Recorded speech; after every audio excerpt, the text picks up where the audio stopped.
Okay બાળકો, તો અહીંયા આપણે આજે એમસીક્યુ નો લેક્ચર લેવાના છીએ અને નવું બોર્ડ મિત્રો આવી ગયો છે. ખુશ ખબર છે આપણા માટે. શ્રી સવારથી આપણે શુભ શરૂઆત કરવાના છીએ અને આ બોર્ડની શરૂઆત આપણે ચેપ્ટર નંબર 1 ના એમસીક્યુ થી કરવાના છીએ. અને એમસીક્યુ ની અંદર મિત્રો કયા એમસીક્યુ લેવાના છીએ? તો અત્યાર સુધીની અંદર જે નીટ અને ગુજકેટ ની અંદર પૂછાયેલા હોય અને સાથે સાથે JEE ની અંદર પણ કામ લાગે એવા હોય એ પ્રકારના એમસીક્યુ જે છે એ આપણે લેવાના છીએ. તો એમાં પણ મેં ભાગ પાડી દીધા છે ચેપ્ટરની અંદર. ચેપ્ટર 1 ની અંદર ભાગ પાડ્યા છે. એની અંદર પહેલો ભાગ જે છે એ મેં લીધો છે કુલમ્બના નિયમ પર આધારિત. જો પાર્ટ 1 કુલમ્બના નિયમ પર આધારિત એમસીક્યુ આપણે કે જે નીટ ની અંદર ઓલરેડી પૂછાઈ ગયેલા હોય એ પ્રકારના અને ગુજકેટ ની અંદર પૂછાઈ ગયેલા હોય એ પ્રકારના એમસીક્યુ આપણે આ લેક્ચર ની અંદર આ વિડિયો ની અંદર સમાવેશ કરીશું. તો એમાં મિત્રો કયા કયા સૂત્રોની જરૂર પડશે એ વિદ્યાર્થીઓ આપણે જોઈ લઈએ. સૂત્ર કુલમ્બનો નિયમ હોય છે. ત્યારબાદ જો આપણે વિદ્યુત ભારને બે વિદ્યુત ભારની વચ્ચે માધ્યમ મૂકી દઈએ તો માધ્યમ મૂકીએ તો બળ જે છે એ ડાઇલેક્ટ્રિક અચળાંકમાં ભાગનું થઈ જાય. તો અહીંયા ડાઇલેક્ટ્રિક અચળાંક છે. ઓકે, ત્યારબાદ એક સૂત્ર અહીંયા મેં લખ્યું છે જે આપણે થિયરી ની અંદર નથી ભણ્યા પણ કામનું છે. તો આ થિયરી ની અંદર જે ન ભણ્યા એવું સૂત્ર છે એમની સમજણ જે તે એમસીક્યુ વચ્ચે આપી દઈશ જ્યારે એમસીક્યુ કરીશું ત્યારે. સાથે સાથે ગોળાનો સંપર્ક કરાવી અને પછી છૂટા પાડીએ તો હવે નવી સ્થિતિની અંદર કેટલું બળ લાગશે. તો આ ટોપિક પર આધારિત બધા એમસીક્યુ મેં અલગ તારવી દીધા છે અને એ એમસીક્યુ આની અંદર હું શીખવાડવાનો છું. અહીંયા મેં ટોપિક વાઇઝ એમસીક્યુ કર્યા છે એટલે તમે કોઈ બી એક ટોપિક કે એના સૂત્ર કે એને લગતું જો તમે ખાલી વાંચેલું હોય તો પણ એમના એમસીક્યુ તમે ગણી શકો. એટલે ઘણી સરળતા રહે એટલે મહેનત કરી અને અલગ કરેલા છે. તો મિત્રો એમાંથી પહેલો એમસીક્યુ છે નીટ ની અંદર 2013 ની અંદર પૂછાયેલો છે. તો એમની માહિતી છે. જો તમને જાતે બી આની ટ્રાય કરવાની પહેલા હું રકમ બતાવી દઉં પછી તમે પોઝ કરી અને ટ્રાય કરી શકો છો અને જો જેટલો બી પ્રયત્ન કરવો એટલો કરી શકો છો જે બી આવડી હોય. અને પછી ના ખબર પડે તો આગળ વિડિયો છે એની અંદર હું બધું સમજાવું છું. તો દેખો, બે સમાન બિંદુવત વિદ્યુતભાર Q ને જોડતી રેખાના મધ્ય બિંદુ પર એક બિંદુવત વિદ્યુતભાર સ્મોલ q પડેલ છે. તો આ સમગ્ર તંત્ર જો સંતુલનની અંદર હોય તો q બરાબર ખાલી જગ્યા. અહીંયા આપણે જો કરી દઈએ કે જો આ સમગ્ર તંત્ર સમતોલનમાં હોય તો q ની વેલ્યુ કેટલી હશે. તો એ ઓપ્શન આપી દીધા છે બધા. તો અહીંયા જુઓ, પહેલા માહિતીને આપણે આગળ વધારીએ તો બે સમાન બિંદુવત વિદ્યુતભાર હું અહીંયા ડ્રો કરી દઉં છું. q અને માની લો કે બીજો q. બે સમાન છે, આપણે ધન ગણીશું કેમ કે કંઈ ન કહ્યું હોય તો ધન, કેમ કે q શોધવાનો છે એટલે એના વિશે ખબર નથી પણ આમને આપણે ધન માનીને ચાલીશું. આમને 1 2 એવું નામ આપી શકો છો અથવા a b એવું બી નામ આપી શકો છો, જે નામ આપો હોય. આપણે આને 1 કહી દઈએ અને 2 કહી દઈએ. હવે એમના મધ્ય બિંદુ પર સ્મોલ q મૂકવાનો છે. તો એનો મતલબ થાય, ઓ તરજભાઈ શાંતિ રાખો, મધ્ય બિંદુ આપણે શોધવા માટે આમની વચ્ચેનું અંતર તો પહેલા નક્કી કરી દઈએ r. તો મધ્ય બિંદુ થઈ જશે r/2 જેટલું. અહીંયા આપણે q રાખી દઈએ. q વિશે ખબર નથી એને આપણે 3 નંબરનો વિદ્યુતભાર કહી દઈએ. હવે અગત્યનું છે કે સમગ્ર તંત્ર સમતોલનમાં છે. આખું તંત્ર સમતોલનમાં છે એનો મતલબ અહીંયા સમજવાનો છે. થિયરીની અંદર ના આવ્યું હોય, દાખલાઓની અંદર બી આટલું બધું નથી આવ્યું. તો અહીંયા એમસીક્યુ વખતે જે જે વસ્તુની થિયરીની અંદર કચાશ હશે એટલે કે થિયરીમાં નહીં આપવામાં આવ્યું હોય બુકની અંદર કે દાખલાની અંદર પણ એમનો કન્સેપ્ટ ક્લિયર નહીં થતો હોય એ બધી વસ્તુ જે જરૂરી હશે એ બધું એમસીક્યુ વખતે સમજાવતો જઈશ. ઓકે, તો મિત્રો અહીંયા છે સમગ્ર તંત્ર સમતોલનમાં. સમગ્ર તંત્ર સમતોલનમાં એનો મીનિંગ થાય કે કોઈ પણ વિદ્યુત ભાર પરનું પરિણામી બળ શૂન્ય. તો આ કન્સેપ્ટનો ઉપયોગ કરવાનો છે. જો 1 પર પણ શૂન્ય, 2 પર પણ શૂન્ય. 1 અને 2 સરખા જેવા જ છે. ચિત્ર આખું અહીંયાથી વિચારો કે અહીંયા સરખું છે. 3 પર પણ શૂન્ય. હવે અહીંયા ખાસ 3 પર શૂન્ય જે છે ને એની અંદર કોઈ રિઝલ્ટ નહીં આવે એ પછી સમજાવી દઉં છું. આપણે 1 પસંદ કરો કાં તો 2 પસંદ કરો. તો આપણે પસંદ કરીશું માન લો 1. એક પરનું પરિણામી બળ 0. બહુ મસ્ત એમસીક્યુ છે બાળકો, ધ્યાનમાં રાખજો. આમના પરનું પરિણામી બળ 0. હવે આમના પર કોના કોના દ્વારા લાગે? એક તો 2 દ્વારા. તો 2 દ્વારા અપાકર્ષણ થાય એટલે ધક્કો લાગશે ડાબી બાજુ. આ કહ્યું મેં 1 પર 2 દ્વારા, સમજો. હવે આમના પર પરિણામી ક્યારે 0 થાય? આ વિદ્યુતભાર કઈ બાજુ બળ લગાડે તો 0 થાય? તો સ્વાભાવિક રીતે જ પરિણામી 0 કરવું હોય તો આ બાજુ લગાડવું પડે એમને. એટલે આ બળ જે છે 1 પર 3 દ્વારા લાગતું થયું. તો તમે સમજી શકો કે આ વિદ્યુતભાર ઋણ જ હશે, અગાઉથી ખબર પડી જાય, કારણ કે ખેંચે તો જ આ પોસિબલ છે અને એમના માટે એ ઋણ હોવું જોઈએ, આ પ્લસ છે તો આ માઇનસ હોવું જોઈએ. એટલે આપણે સાઇન જે છે, નિશાની જે છે એ ખબર પડી ગઈ આકૃતિ પરથી. ખ્યાલ આવ્યો કે Q જે છે એ ઋણ છે. બસ તો હું અલગથી તારવી દઉં છું. એટલે Q ઋણ એ માઇન્ડ ની અંદર ક્લિયર થઈ ગયું. હવે ખાલી આપણે એમના મૂલ્યનો જ વિચાર કરીશું. ઘણી બધી વખત કોઈક ને કોઈક રેફરન્સ ની અંદર તમે જુઓ તો આ દાખલાની અંદર માઇનસ પ્લસ નું બહુ કન્ફ્યુઝન થાય છે અને આ ચેપ્ટર ની અંદર ઘણા બધા એવા એમસીક્યુ ની અંદર આ પ્રોબ્લેમ થતો હોય છે. એટલે આપણે સિમ્પલ શું કરવાનું છે, આકૃતિ પરથી ડાયરેક્શન નક્કી કરવાની અને મૂલ્યની રીતે ગણતરી કરવાની. આ વસ્તુ ક્લિયર રાખશો તો તમને કોઈ પ્રોબ્લેમ નહીં થાય. જો હવે આપણે આકૃતિ પરથી નક્કી કરી નાખ્યું કે ઋણ તો છે જ, એટલે આપણો ઓપ્શન જે છે એ આ બે માંથી એક જ હશે. એ તો ક્લિયર થઈ ગયું. હવે મૂલ્યની રીતે શું કરવાનું છે કે આનું પરિણામી જો 0 હોય તો આ બે બળના મૂલ્ય સરખાવો. 0 થવા માટે આવું થવું જોઈએ કે 1 પર 2 દ્વારા અને 1 પર 3 દ્વારા જે બળ લાગે એમનું મૂલ્ય સરખું હોવું જોઈએ. તો આપણે પ્લસ માઇનસ ની ચિંતા નહીં કરવાની, હવે ખાલી મૂલ્ય શોધવાનું. તો 1 2 માટે કુલમ્બનો નિયમ લગાડી દો. 1 અને 2. તો દેખો આ કુલમ્બનો નિયમ છે તમારી સામે કે Q1 Q2 અને એમની વચ્ચેનું અંતર r². ચલો 1 3 માટે લગાડો કુલમ્બનો નિયમ ફરીથી. તો કે Q1 Q2 અને એમની વચ્ચેનું અંતર થશે r/2. બોલો ખ્યાલ આવ્યો? 1 3 માટે મેં પૂછ્યું તમને તો અંતર કયું લેવાનું થશે? r/2. બસ તો આમ સાદુરૂપ આપી દો, જવાબ મળી જશે. k કેન્સલ, q કેન્સલ, અહીંયા રહેશે q/r², અહીંયા રહેશે સ્મોલ q, અહીંયા રહેશે r²/4 થશે આ રીતે. તો અહીંયા r² બી કેન્સલ થઈ જશે. આપણે જોઈતું તો સ્મોલ q, તો સ્મોલ q બરાબર થઈ જશે કેપિટલ Q/4. બોલો કઈ તકલીફ? આ મૂલ્ય થયું અને ઋણ નિશાની આપણે અગાઉથી કહી દીધી હતી. તો આ બંનેને ભેગું કરી દો તો આપણો ઓપ્શન કયો સેટ થશે? એ ઓપ્શન સેટ થઈ જશે -Q/4. ઓકે મિત્રો, તો આ થઈ ગયો પહેલો એમસીક્યુ આપણો નીટ ની અંદર પૂછાયેલો. જોઈ લો, પછી આગળ બીજો એમસીક્યુ સમજાવું છું, લખી લેજો. કર દે પોઝ. હા તો મિત્રો દેખો અહીંયા તમારી સામે બીજો પ્રશ્ન લખ્યો છે મેં. નીટ અથવા તો પહેલા જે પીએમટી કહેવાતું હતું એમને, તો એમની એક્ઝામ ની અંદર 2003 ની અંદર પૂછાયેલો પ્રશ્ન. અહીંયા પ્રશ્ન એટલા માટે લીધો કે આની અંદર એક નાનકડો કન્ફ્યુઝન રહેતો હોય છે. હાઇડ્રોજન પરમાણુના ન્યુક્લિયસની આસપાસ r ત્રિજ્યાની વર્તુળાકાર કક્ષામાં ઇલેક્ટ્રોન ભ્રમણ કરે છે. તો હાઇડ્રોજન પરમાણુ છે તો એમના વિશે તમને ખ્યાલ હોય કે હાઇડ્રોજન પરમાણુની અંદર ન્યુક્લિયસની અંદર એક ઇલેક્ટ્રોન હોય, સોરી પ્રોટોન હોય. એટલે ન્યુક્લિયસનો વિદ્યુતભાર જે છે +e થયો અને એની આસપાસ કહ્યું કે r ત્રિજ્યાની કક્ષાની અંદર એક ઇલેક્ટ્રોન પરિભ્રમણ કરી રહ્યો છે. બહુ સિમ્પલ છે આમ તો. r ત્રિજ્યાની કક્ષા છે એટલે આપણે અહીંયાથી આમ વિચારીએ કે એમનો સ્થાન સદિશ, ઇલેક્ટ્રોનનો સ્થાન સદિશ જે છે r ગણી લઈએ. ઓકે, હવે પ્રશ્ન કર્યો છે કે તો તેના પર લાગતું કુલંબ બળ ખાલી જગ્યા. આમ તો બુકની અંદર તે બંને વચ્ચે લાગતું કુલંબ બળ એવો શબ્દ હતો, પણ એવું ના થાય.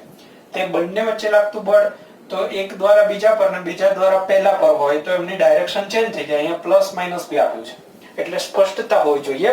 તો એમાં ઇલેક્ટ્રોન પર લાગતું બળ એવું છે. તો ઇલેક્ટ્રોન પર લાગતું બળ કે પ્રોટોન પર લાગતું બળ સરખા જ હોય.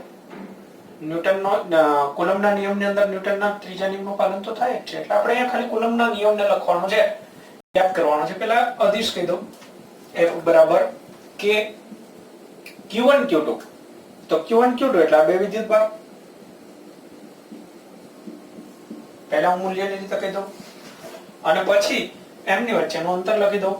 તો દેખો આ મૂલ્યની વાત કરી દીધી તો સૂત્ર થઈ ગયું F બરાબર લાગતું બળ Ke²/r². હવે આની અંદર તમે ઓપ્શન જુઓ તો Ke²/r² વાળો એક આ ઓપ્શન છે, એક આ ઓપ્શન છે, નીચે r² હોય અને આ r સદિશ.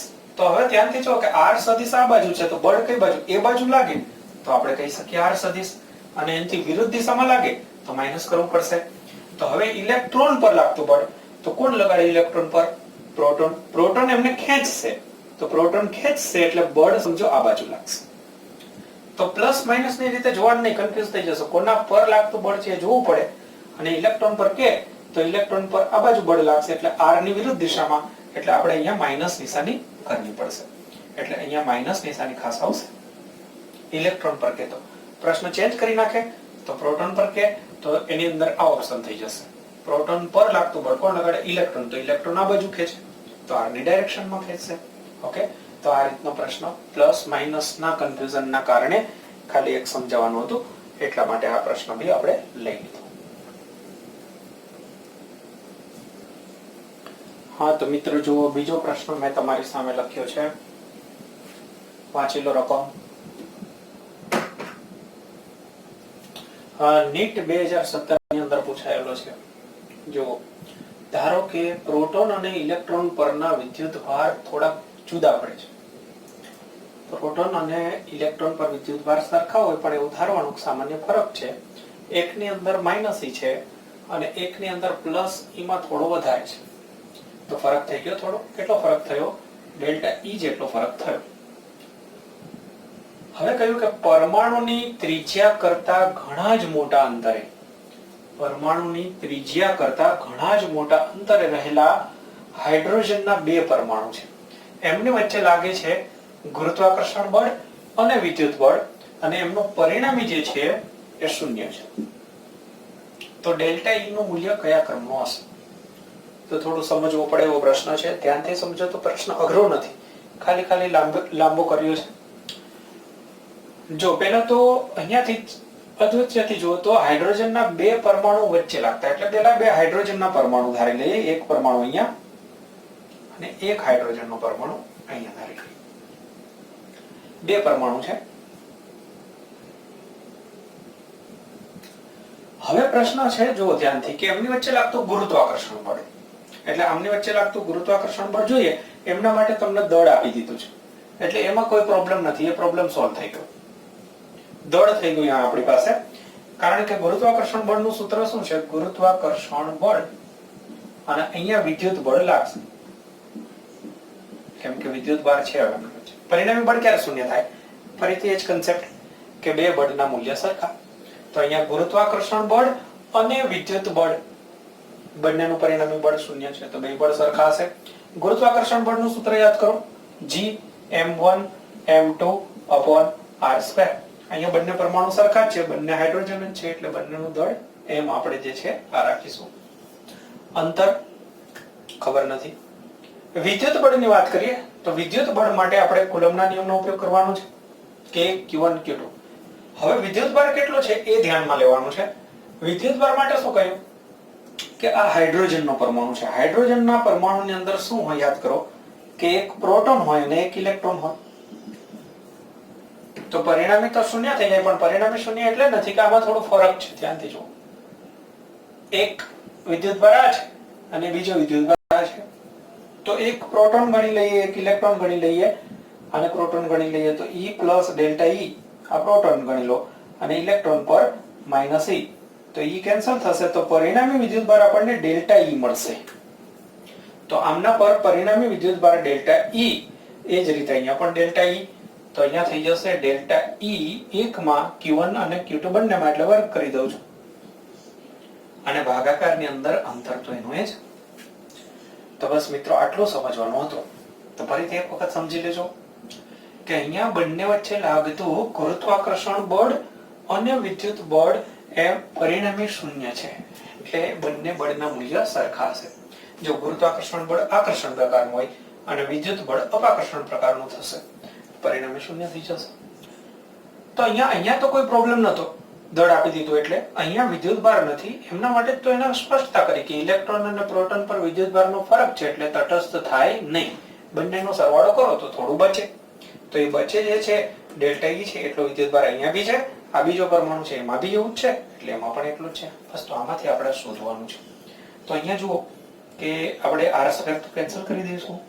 ડેલ્ટા ઈ નો વર્ગ બરાબર જી, જી ની કિંમત શું લઈશું તો 6.67 into 10⁻11. દળ છે 1.67 10⁻27 વર્ગ અને ભાગાકારમાં કેની કિંમત 9 10⁹. દેખો અહીંયા આપણે ખાલી ક્રમ કહેવાનો છે, અંદાજિત ક્રમ. તો આપણે અહીંયા અંદાજિત કેલ્ક્યુલેશન કરીએ, પહેલા ઘાતને જોઈએ. તો ઘાત તમે જુઓ -11 અને અહીંયાથી આવશે માઈનસ, તો -20 થઈ ગઈ. 27 નો વર્ગ કરો એટલે 27 54, તો -54 અને એની અંદર -20 ઉમેરીએ તો 10⁻54 74 થઈ જશે. આ એમની ઘાત થઈ. બાકીનું જે છે એમનો અંદાજ લગાવો તો 16 ગણો તો 16 એટલે 256 થશે. એટલે 2 વર્ગ કરો એટલે 2.5 આશરે ગણી લો અને એને 6.67 આશરે કિંમત આના ગુણાંકમાં 18 એટલે 18 ની નજીક થાય. જો અંદાજ લગાવો, ખાલી આપણે અંદાજ જ લગાવવાનો છે. 18-20 ની આસપાસ એટલે 15 થી 20 ની આસપાસ કિંમત થાય એવું લાગે છે. ભાગાકારમાં 9 ને આપણે 10 જેવું ગણી લઈએ, 15-20 ની આસપાસ ગણી પેલું, તો 20 ભાગાકારમાં 10 ની નજીક થાય એટલે 2 જેવું આનું સાદુરૂપ તમને અંદાજિત મળે. એની કોઈ જરૂરિયાત નથી, બહુ મોટો ફરક હોય તો અહીંયા ઘાતમાં ગણવું પડે, એટલા માટે અંદાજ લગાવીએ છીએ.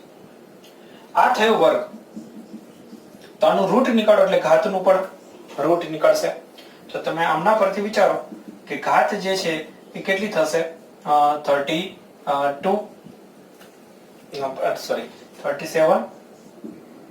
ઘાત થશે. રૂટ નીકાળ્યું મેં, 2 નો રૂટ નીકાળો એટલે 2 ના રૂટની કોઈ જરૂર નહીં. તો આની નજીકનો જે ઓપ્શન છે તમને અહીંયા દેખાય છે. તો ઘાત તમને અહીંયા સેટ થઈ ગયેલી દેખાય છે. જો બીજા ઓપ્શનની અંદર ઘાત જે છે દૂર છે, તો ઘાત દૂર છે એટલે આપણો ઓપ્શન જે છે 37 વાળો એ થઈ ગયો રાઈટ. તો સરસ એવો એમસીક્યુ પૂછાયો હતો નીટ ની અંદર 2017 ની અંદર. કરી દો તરજુબાઈ પોઝ. કરી દીધું, ચાલો. ઓકે, જો મિત્રો બીજો એમસીક્યુ છે તમારી સામે સરસ એવો 2019 ની અંદર પૂછાયેલો છે નીટ ની અંદર. રકમ વાંચું છું. ક્રમિક પ્લસ ક્યુ અને માઇનસ ક્યુ વિદ્યુતભારો ધરાવતા બે બિંદુવત વિદ્યુતભાર A અને B ને એકબીજાથી નિયત અંતરે રાખેલ છે. એટલે કોઈ ચોક્કસ અંતરે આપણે બે વિદ્યુતભાર રાખી દીધા છે. માની લો કે આ રીતે એક જગ્યાએ પ્લસ ક્યુ રાખ્યો છે અને r જેટલા અંતરે B પાસે આપણે માઇનસ ક્યુ વિદ્યુતભાર રાખી દીધો છે. કહ્યું કે એમની વચ્ચે લાગતું બળ F છે. હવે જો A પરથી વિદ્યુતભાર 25% B પર ટ્રાન્સફર કરવામાં આવે તો નવું બળ કેટલું? આવો પ્રશ્ન છે. બહુ સરસ વિચારવાલાયક પ્રશ્ન છે. વિચારો કઈ રીતે આની ગણતરી કરીશું. તો હવે થોડું જાતે વિચારવાનું છે કે આવા દાખલાઓની અંદર ભલે 100% ના આવડે, તમે જાતે પ્રેક્ટિસ કરશો તો જ આની અંદર કન્સેપ્ટ ક્લિયર થશે. મહેનત મજૂરી કરવી પડશે. તો પહેલા જુઓ કે આપણને બળ F આપેલ છે. તો પહેલું આપણે શરૂઆતની સ્થિતિમાં બળ લખી લેવાનું, કુલમ્બનો નિયમ લગાડી દેવાનો. બળ તો તમને F કહી જ દીધું છે. કુલમ્બના નિયમની અંદર હવે આવી જવું જોઈએ કે Q1 Q2 upon r². આ થઈ ગયું 1. હવે પ્રશ્ન શું કર્યો છે? બહુ સરસ એવો પ્રશ્ન છે કે 25% વિદ્યુતભાર B પર ટ્રાન્સફર કરી દેવાનો છે. A માંથી 25% જતો રહે તો A પર હવે કેટલો રહે અંતે? સમજો બરાબર. A ની અંદર 25% જતો રહે તો A માટે હવે નવી સ્થિતિની અંદર વિદ્યુત ભાર જે Q છે એમાંથી બાદ કરો, કેમ કે એમાંથી જતો રહ્યો. કેટલો જતો રહ્યો? 25%. કોના 25%? જે હોય એમના 25% થાય ને. તો Q ના 25% એટલે કેટલા થાય? Q/4. આટલો જતો રહ્યો. તો હવે કેટલો રહેશે? તો 3Q/4 જોવા મળી ગયો. Q પરનો E પરનો નવો વિદ્યુત ભાર મળી ગયો. હવે અહીંયાથી અહીંયા ગયો એટલે ઘણા મિત્રોને એમ થાય કે અહીંયા 25% ઘટ્યો અને અહીંયા 25% વધ્યો એટલે અહીંયા વધારો થશે. પણ આ એક સરસ ટિપિકલ એમસીક્યુ છે જેની અંદર જો અહીંયા પ્લસ છે અને માઈનસ છે તો વધારો થવાની જગ્યાએ ઘટાડો થાય. કઈ રીતે સમજજો? બી માટે પહેલા છે કેટલો? -Q. હવે એમાં અહીંયાથી આવ્યો કેટલો આવ્યો? આટલો. આમાંથી જે બાદ કર્યો એ તો એને મળ્યું. તો એમાં આવ્યો કેટલો? Q/4. ધ્યાન દેજો, અહીંયાથી ધન વિદ્યુતભાર આવ્યો છે Q/4. આના 25% આવ્યો છે તો મેં લખ્યો. આમાં હતો એમાં ઉમેરી દીધો. તો હવે બંનેનો સરવાળો તમે જોશો તો ઇનડાયરેક્ટલી તો બાદબાકી થવાની. તો બાદબાકી થવાની એટલે શું થશે? -4Q + Q એટલે -3Q/4. તો દેખો અહીંયા પણ ઘટાડો જ થયો, કેમ કે માઈનસમાં પ્લસ ઉમેરાય એટલે ઇનડાયરેક્ટલી ઘટાડો થાય. તો આ પ્રશ્નની અંદર ખાસ આ સમજવાનો હતો. બહુ સરસ એવો પ્રશ્ન. હવે આ બંને વિદ્યુતભાર આપણને મળી ગયા છે. તો નવી સ્થિતિની અંદર બળ શોધીશું. જો તો તરફ દેખાય છે બરાબર વિડિયોમાં? એટલે ઉભા રહેજો એટલે.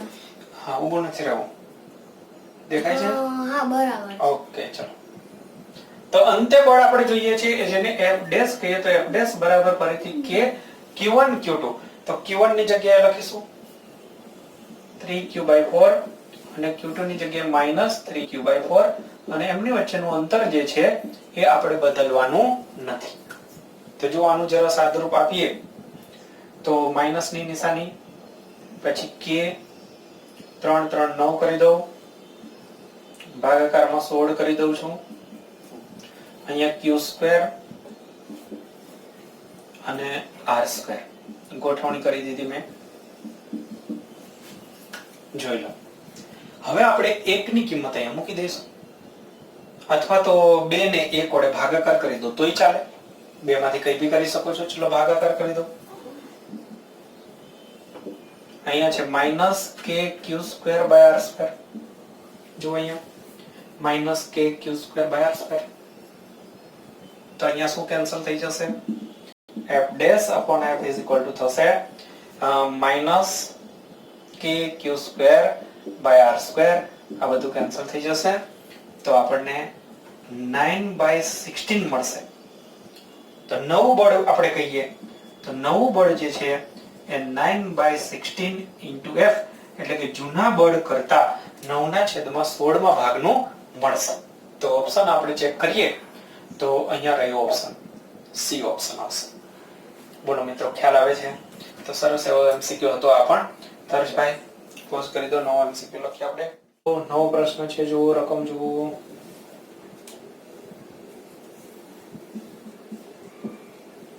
નવો પ્રશ્ન છે તમારા માટે ગુજકેટની અંદર 2006 ની અંદર પૂછાયેલો પ્રશ્ન છે, મોક ટેસ્ટની અંદર.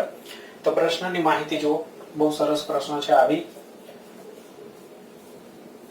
2Q અને -Q વિદ્યુતભાર ધરાવતા બે ગોળાઓ છે અને અમુક અંતરે રાખી દીધેલા છે અને એમની વચ્ચે લાગતું બળ H. હવે એમને વાહક તારથી જોડવામાં આવે અને પછી એટલા જ અંતર રાખવામાં આવે છૂટા પાડી તો કેટલું બળ લાગશે? વિચારો આમાંથી કઈ મેથડ પર આધારિત થશે. તમારી સામે લખ્યું છે તો ધ્યાનમાં આવ્યું કે નહીં? ગોળાઓનો સંપર્ક કરાવી અને છૂટા પાડવાના. અહીંયા ગોળાઓનો સંપર્ક નથી કરાવતા તો એક બીજો ઓપ્શન છે. ગોળા બહુ ભારે છે, ત્યાં પડ્યા છે, રહેવા દો. એક વાયર લઈ લો અને વાયરથી તમે જોડી દો તો પણ એમને ભેગા કર્યા જ ગણાશે. તો આ મેથડ મારે સમજાવવાની હતી. પહેલી સ્થિતિની અંદર આપણે એક જગ્યાએ રાખી દઈએ પ્રારંભ.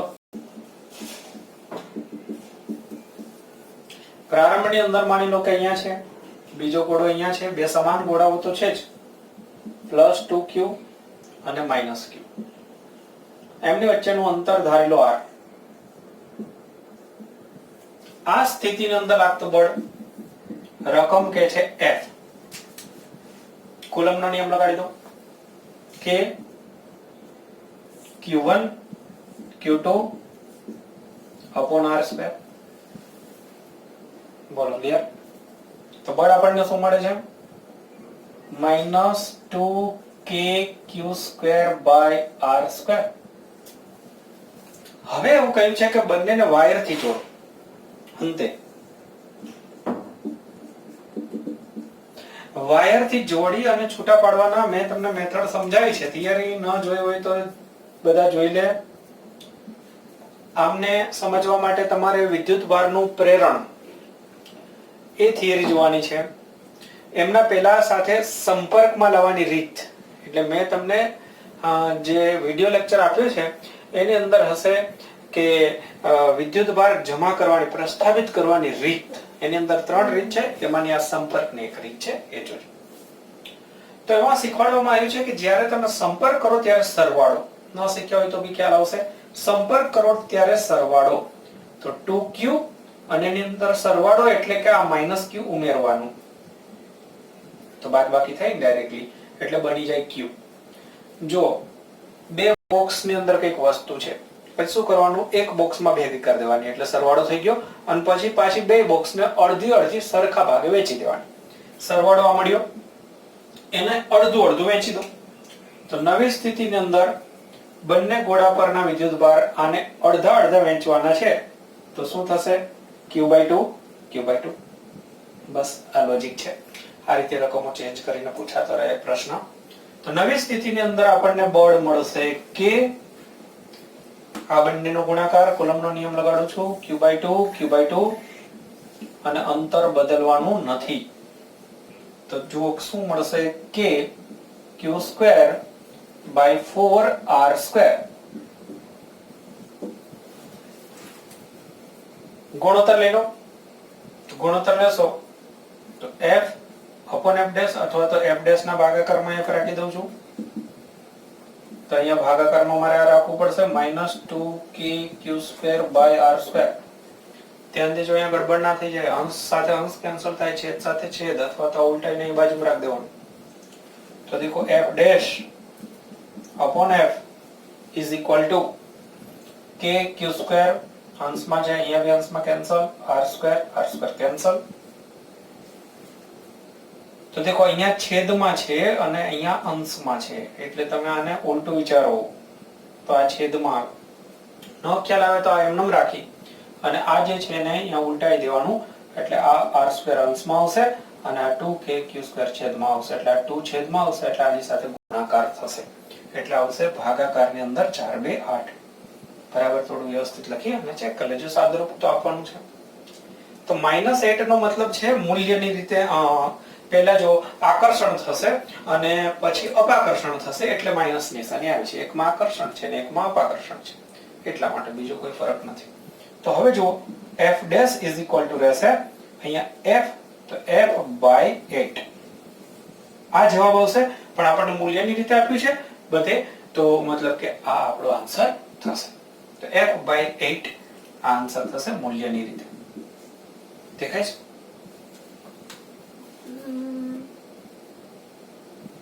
થોડુંક નીચેનું કપાઈ ગયું. કપાઈ ગયું છે? આટલું દેખાય છે? f સુધી દેખાય છે. આ દેખાય છે? હા, નીચેનું f સુધી. Okay okay okay. તો મિત્રો અહીંયા બીજું કંઈ કર્યું નથી. અહીંયા મેં f' is equal to લખ્યું છે -f/8. ઓકે, એટલે મૂલ્યની રીતે વિચારશો તો આની અંદર પ્લસ કરી દો, આપણો આન્સર થઈ જશે. ઓકે, કરતે સ્ટાર્ટ. ઓકે, તો મિત્રો બીજો પ્રશ્ન તમારી સામે મેં લખી દીધો છે, જે ગુજકેટની અંદર 2008 ની અંદર પૂછાયેલો છે. 2008 એ પણ બહુ સરસ MCQ. હમણાં થોડી વાર પહેલા આપણે નીટ ની અંદર એક પ્રશ્ન જોયો તો એને મળતો આવે છે. બે બિંદુવત વિદ્યુતભાર વચ્ચેનું વિદ્યુત બળ 200 ન્યૂટન છે અને કોઈ એક વિદ્યુતભાર, એટલે પહેલી સ્થિતિ આપી દીધી આપણને, કોઈ પછી બીજી સ્થિતિમાં કોઈ એક વિદ્યુતભારનું મૂલ્ય 10% જેટલું ઘટાડવાનું છે અને બીજાનું 10% જેટલું વધારવાનું છે, પછી એટલા જ અંતરે રાખવાના છે. તો નવી સ્થિતિની અંદર બળ કેટલું હશે? જો પ્રારંભની અંદર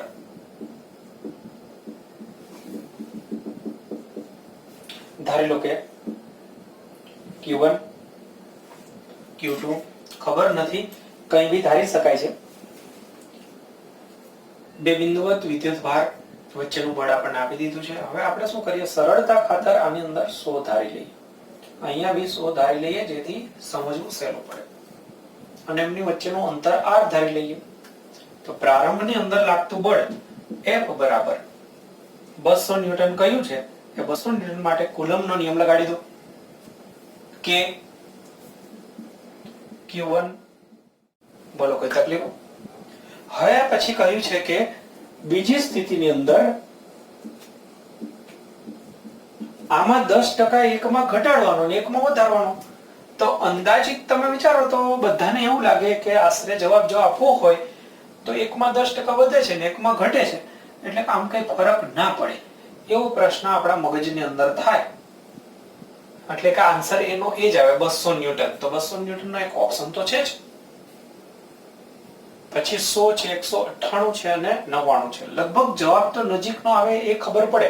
એટલે આ બે ઓપ્શન જે ખરા એ લગભગ ન આવે એવું કહી શકાય. એટલે આ બે માં શક્યતા રહે. એમાં શક્યતા આનું આપણને વધારે લાગે, પણ ચેક કરીએ શું થાય છે. બીજી સ્થિતિની અંદર માની લો કે એકની અંદર આપણે 10 જેટલો ઘટાડો કરીએ, તો 10 જેટલો ઘટાડો કરશું એટલે અહીંયા 90 થઈ જશે, અને એકની અંદર 10 જેટલો વધારો કરીએ એટલે 110 થઈ જશે મિત્રો. તો આ સ્થિતિની અંદર હવે આપણે બળ ચેક કરવું હોય તો ફરીથી કુલમ્બનો નિયમ લગાડીશું કે Q1 Q2 upon r². તો દેખો મિત્રો, આ થઈ ગયું નવું સૂત્ર. તો હવે કમ્પેરિઝન કરવાની છે ફરીથી કે પહેલા બળ 200 હતું તો આમાં કેટલું થશે. તો આટલાની જગ્યાએ 200 મૂકી દો આમાં જે હોય, અથવા ગુણોત્તર લઈ લો. કઈ ખબર ના પડે, એડજસ્ટ કરવાની જપા ન કરવી હોય તો સિમ્પલ મેથડ છે, ગુણોત્તર લઈ લો. આપણે f upon f dash કરી દઈએ, f dash upon f કરી દઈએ, અને f ની જગ્યાએ હું 200 લખી પણ દઉં છું. ચલો અહીંયા ફરીથી આ કિંમતો બધી મૂકી દઈશું કે 100 r². સાદરૂપ ચેક કરો તો અહીંયા k કેન્સલ થઈ જશે, અહીંયા r² બી કેન્સલ, બે શૂન્ય અહીંયા મિત્રો કેન્સલ થઈ જશે, એક અહીંયા બે શૂન્ય અને એક 100 ઉડાડતી. તો આપણને મળશે f dash upon 200 is equal to, અહીંયા શું રહ્યું 11,999 અને ભાગાકારની અંદર અહીંયા રહ્યું 100. તો અહીંયા આપણે આ બે શૂન્ય બી આની સાથે કેન્સલ કરી દઈએ, તો આ બે વડે ગુણાકાર થશે. તો તમે જોઈ શકો છો કે f dash is equal to થશે 99 into 2 એટલે 198 ન્યૂટન. તો દેખો મિત્રો, બળ 200 નહીં પણ 198 આવ્યું. તો અહીંયા ઘણી વખત અંદાજિત ડાયરેક્ટ લખી નાખ્યું હોય તો પ્રોબ્લેમ થાય. નજીકનો આન્સર આપ્યો છે આપણને. જો નજીકનો આન્સર ન આપ્યો હોય તો આપણે લગભગ બમણાની નજીકનો પ્રશ્ન આન્સર જે છે એ સેટ કરી શકીએ. તો આ પણ બહુ સરસ ચેન્જ કરીને પૂછાતું રહેતું હોય. ઓકે, તો આ થયો ગુજકેટનો પ્રશ્ન. હવે નવો પ્રશ્ન આપણે જોઈએ હમણાં. ઓકે, તો બાળકો તમારી સામે બીજા નવા પ્રશ્નો છે, ગુજકેટ પર આધારિત પ્રશ્નો છે. તો એની અંદર 2006 ની અંદર પૂછાયેલો પ્રશ્ન જુઓ.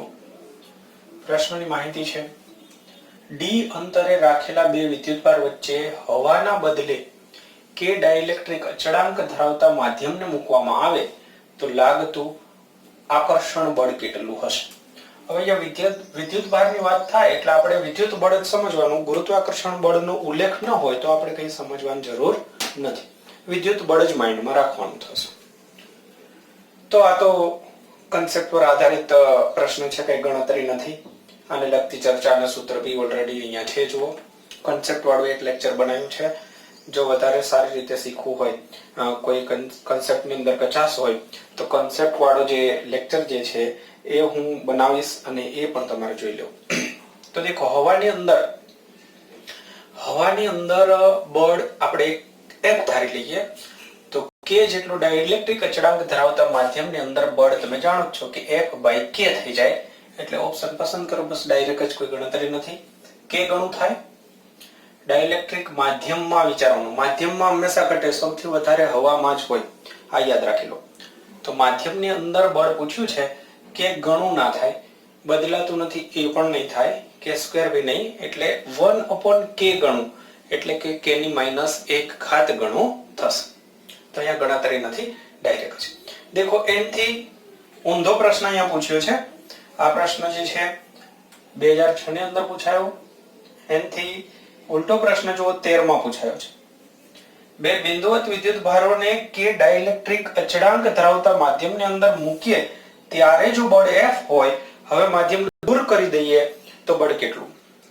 જો અહીંયા શું હતું? હવામાં હતું અને ડાઇલેક્ટ્રિક અચળાંકમાં મૂકીએ તો k માં ભાગનું થાય, અને અહીંયા ડાઇલેક્ટ્રિક અચળાંકની અંદર બળ લાગતું હોય અને ડાઇલેક્ટ્રિક અચળાંક નીકાળી દઈએ તો સ્વાભાવિક રીતે વધી જાય. તો કેટલા ગણું થાય? k ગણું થઈ જશે. તો આમનો જવાબ આવશે k ગણું થશે. ઓપ્શન નથી લખ્યા મેં, તો આની અંદર k ગણું થશે. એ રીતનો ઓપ્શન તમારે પસંદ કરવાનો થશે. ઓપ્શન બી કહી દઉં છું.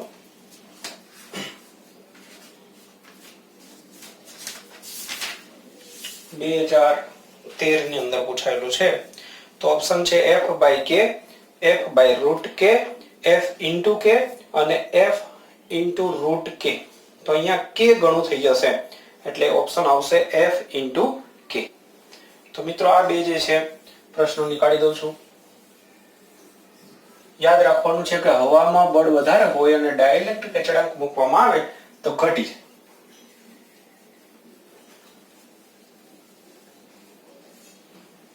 દેખો હવે નવો પ્રશ્ન ગુજકેટની અંદર 2009 ની અંદર પૂછાયેલો પ્રશ્ન છે. તો આ પ્રશ્ન માટે થોડું જાણી લો. અમુક માહિતી તમને ખબર ન હોય એના કારણે આમાં થોડીક તકલીફ રહે. બે પ્રોટોન એકબીજાથી r અંતરે હોય ત્યારે એમની વચ્ચે કુલંબ બળ લાગે છે F. તો કુલંબનો નિયમ લગાડી દો. આની ગણતરી કરું છું અહીંયા. પ્રારંભની અંદર આપણે બળ F કહીએ તો બે પ્રોટોન માટે છે. કુલંબનો નિયમ લગાડીશું. પ્રોટોન માટે વિદ્યુતભાર લઈ લેવાનો E, બીજા પ્રોટોન માટે પણ E, અને એમની વચ્ચેનું અંતર આપણે લઈ લઈશું r. ચલો થઈ ગયું આટલું. હવે આપણને કહ્યું બે આલ્ફા કણો 2r જેટલા અંતર હોય તો બળ કેટલું થશે? તો અહીંયા આલ્ફા કણ શું છે એ તમારે જાણવું રહ્યું. તો બીજા ભાગની અંદર આપણે આલ્ફા કણ વિશે જાણીએ. તો આલ્ફા કણ માટે યાદ રાખો કે આલ્ફા કણ એ હિલિયમનું ન્યુક્લિયસ છે. હિલિયમનું ન્યુક્લિયસ, જેનો મતલબ થાય છે કે એની અંદર બે પ્રોટોન હોય અને બે ન્યુટ્રોન હોય. તો આપણે વિદ્યુતભાર જોઈએ છે. તો વિદ્યુતભાર ન્યુટ્રોન પર તો હોય નહીં, તો વિદ્યુતભાર કોના પર હશે? પ્રોટોન પર. તો આપણે હિલિયમનું ન્યુક્લિયસ આલ્ફા કણ એટલે એની અંદર સમજવાનું કે બે પ્રોટોન છે તો એમનો વિદ્યુતભાર થયો 2e. બસ આટલું નોલેજ હોવું જોઈએ. તો હવે આપણે બે આલ્ફા કણ માટે, આ એક આલ્ફા કણની વાત કરી, એવા બે આલ્ફા કણ માટે ફરીથી જો બળ લગાડવું હોય, નિયમ લગાડવો હોય તો હવે કિંમતો મૂકી દો. કિંમતની અંદર શું થશે જુઓ. કુલંબનો નિયમ જ લગાડવાનો છે. એક આલ્ફા કણનો વિદ્યુતભાર 2e, બીજાનો પણ 2e, અને એમની વચ્ચેનું અંતર જે છે લેવાનું છે 2r. તો તમે જુઓ કે અહીંયા 2 એટલે 4 અને અહીંયા 2 નો વર્ગ 4 એ કેન્સલ થઈ જશે. તો અહીંયા રહેશે ke²/r². તો તમે ધ્યાનથી જુઓ કે અહીંયા જે હતું એનું એ જ અહીંયા આવે છે, એટલે કહી શકો કે અહીંયા બળ જે છે એ F જેટલું રહેશે. તો અગત્યનો MCQ ઓપ્શન ની અંદર આપણને આપ્યા છે વિકલ્પો F, 3F, F/2 અને 2F. તો આ રીતના મિત્રો ઓપ્શન છે. તો આપણને એ ઓપ્શન F જેટલો આન્સર મળશે. તો આ બી એક સારો પ્રશ્ન. ત્યારબાદ આ પ્રશ્ન જે છે એ ગુજકેટ કે નીટ ની અંદર પૂછાયેલો નથી પણ અગત્યનો છે, પૂછી શકાય એવો પ્રશ્ન છે. જોઈ લો, રકમ વાંચી લો.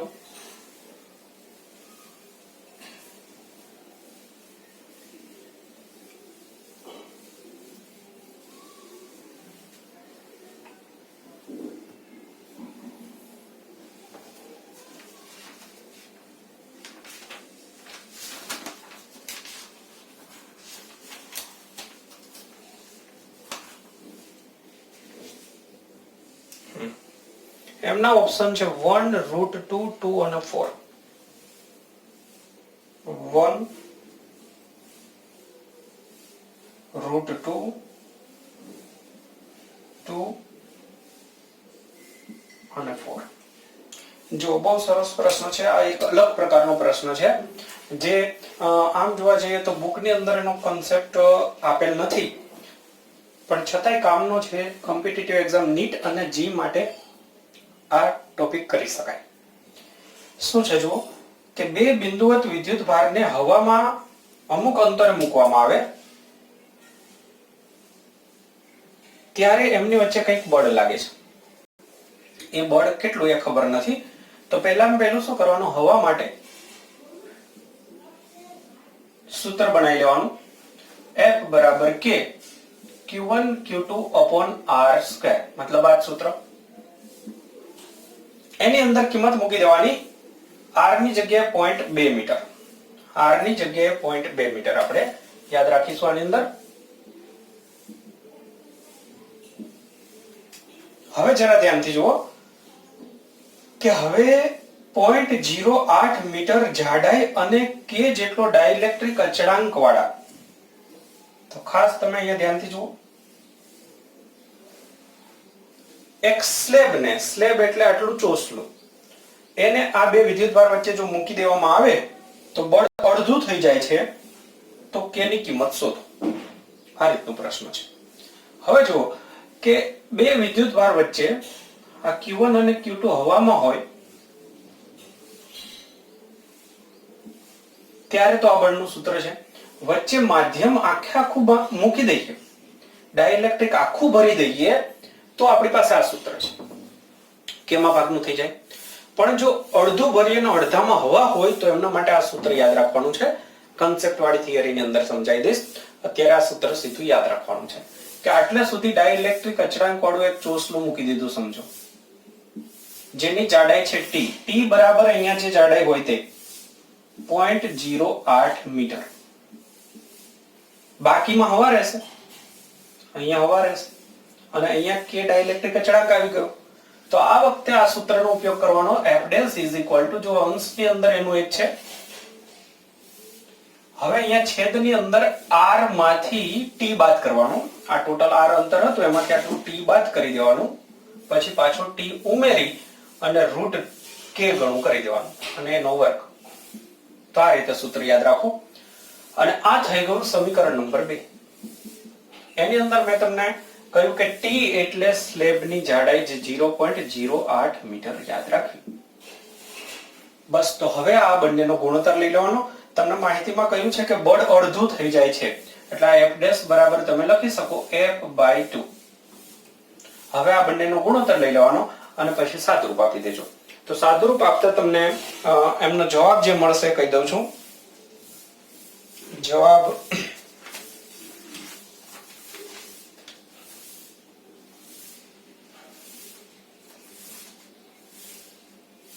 ચાર લખ્યો છે. જવાબ ચેક કરી લેજો. 4 જેટલો જવાબ તમને ડાઇલેક્ટ્રિક અચળાંકનો મળશે.